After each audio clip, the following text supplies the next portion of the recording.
Gaza के अंदर मरने वालों का आंकड़ा लगातार बढ़ता जा रहा है। जैसे जैसे युद्ध की रफ्तार बढ़ रही है और युद्ध में समय आगे बढ़ रहा है, वैसे वैसे लाशों का ढेर लगता जा रहा है।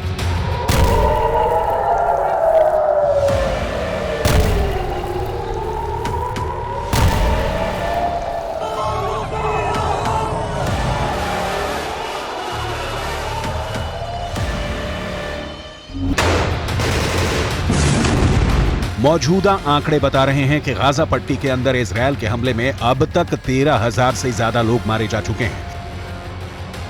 इनमें करीब 5,000 बच्चे हैं और 4,000 से ज्यादा महिलाएं हैं। यानी 60% से ज्यादा मौतें महिलाओं और बच्चों की हुई हैं।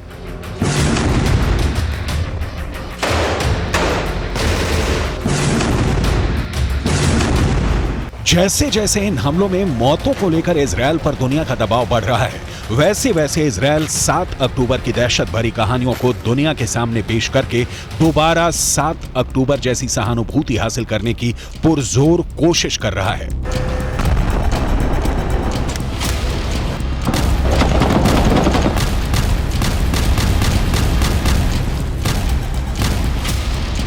जरा इस तस्वीर को देखिए। यह 19 साल की इजरायली लड़की है जो 7 अक्टूबर को हमास के द्वारा किडनैप कर ली गई थी और इसकी हत्या अल शिफा अस्पताल के अंदर की गई। यह दावा इजरायल डिफेंस फोर्स ने किया है। यह हत्या कितनी दर्दनाक थी और इस हत्या को छुपाने के लिए हमास ने क्या कोशिश की, इजरायल डिफेंस फोर्स ने इस पर क्या बयान दिया है और इस लड़की की जिंदगी खत्म होने के पीछे की सारी कहानी क्या है, ये हम आपको आगे बताने वाले हैं। लेकिन सबसे पहले हम बात करेंगे गाजा के अल शिफा अस्पताल की, जहां पर इजरायल डिफेंस फोर्स ने एक और खतरनाक सुरंग ढूंढने का दावा किया है। इजरायल डिफेंस फोर्स के द्वारा तलाश की गई ये वो नई सुरंग है जो अल शिफा अस्पताल के कैंपस के अंदर मिली है। इसके पहले भी इजरायल डिफेंस फोर्स ने एक और सुरंग अल शिफा अस्पताल के पास होने का दावा किया था और उसकी तस्वीरें भी जारी की थी। देखिए किस तरह से इजरायल डिफेंस फोर्स के एक सैनिक ने एक ही वीडियो में, एक ही फ्रेम में अल शिफा अस्पताल की इमारत और अल शिफा अस्पताल के बाहर मिली सुरंग की तस्वीर को कैद किया था और दुनिया के सामने रखा था। लेकिन अब ये दूसरी सुरंग है जो अल शिफा अस्पताल के कैंपस के अंदर मिली है।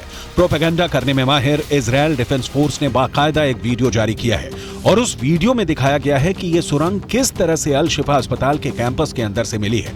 सुरंग को अल शिफा अस्पताल की फेंसिंग के अंदर दिखाया गया है। यह सुरंग जो कि ऊपर से एक बड़े गड्ढे जैसी नजर आती है, इसके आसपास इजरायल के तमाम सैनिक नजर आ रहे हैं और इस सुरंग के अंदर बाकायदा लेजर रोशनी करके यह दिखाया गया है कि यह सुरंग कितनी गहरी है। इजरायल डिफेंस फोर्स का दावा है कि यह सुरंग 50 मीटर से ज्यादा लंबी है। यह सुरंग आखिर अंदर कहां तक गई है? क्या वाकई में अल शिफा अस्पताल के नीचे बने हेडक्वार्टर से यह सुरंग जुड़ती है? ये वो सवाल हैं जिनका जवाब इजरायल डिफेंस फोर्स को देना है।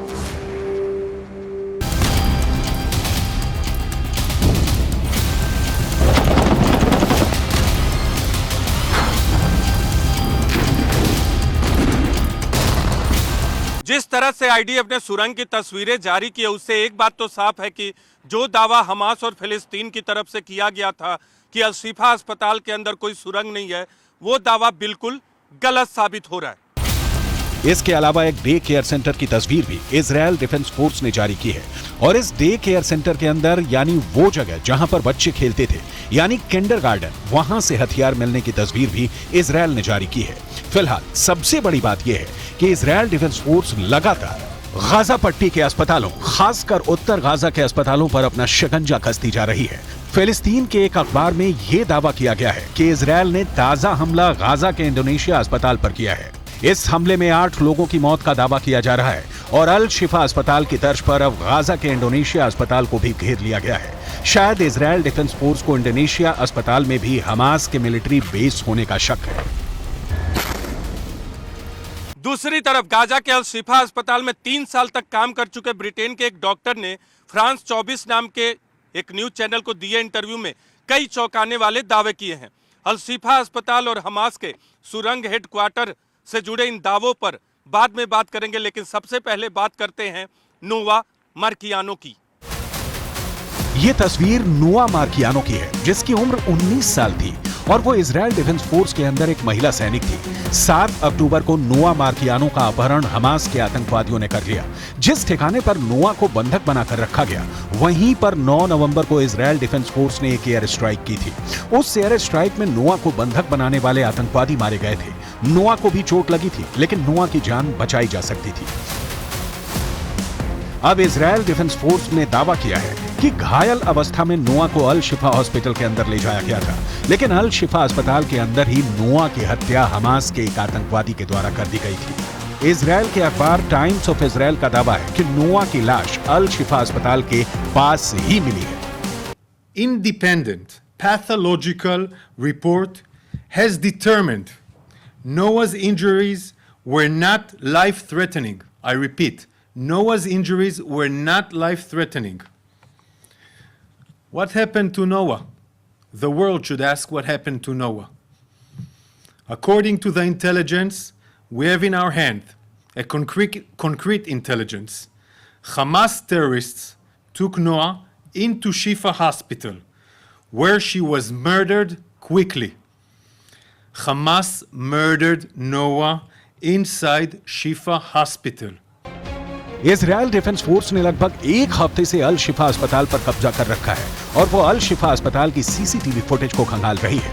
और इसी दौरान उसे अल शिफा अस्पताल का एक ऐसा सीसीटीवी फुटेज मिला है जिसको रिलीज करके इजराइल डिफेंस फोर्स ये दावा कर रही है कि अल शिफा अस्पताल का इस्तेमाल हमास के आतंकवादी हेडक्वार्टर के रूप में कर रहे थे। इजराइल डिफेंस फोर्स के द्वारा दी गई सीसीटीवी फुटेज हम आपको दिखा रहे हैं। इस सीसीटीवी फुटेज में आपको साफ नजर आ रहा होगा कि 7 अक्टूबर 2020 को सुबह 10:55 की यह तस्वीर है।